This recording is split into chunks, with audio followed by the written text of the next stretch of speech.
Welcome to Luca is a Billionaire, where the only thing I invest in is your answers. You start by confirming your Apple ID has no unpaid balances and that your payment method works in the destination country. Once done, back up purchases and note active subscriptions because changing country can affect access. Sign out of the App Store if necessary.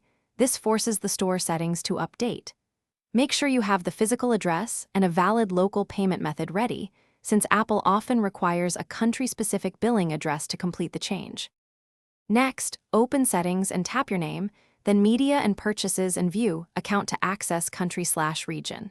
Tap Change Country or Region and choose the new country from the list. You must accept the local terms and conditions. Then enter the billing address that matches your new local payment method. Apple validates address and card details. If you lack a local card, add a compatible payment method like regional debit, or use a store credit for initial changes where supported.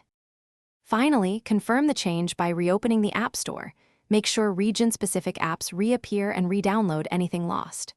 Re-enable subscriptions and verify billing cycles. Some services require resubscription in the new country. If the change is blocked, check for unpaid balances, family sharing constraints, or active subscriptions preventing the switch. As a last resort, contact Apple support with your Apple ID and proof of address. They can clear account flags and guide next steps. Thanks for watching and please subscribe. It's the best investment you'll ever make.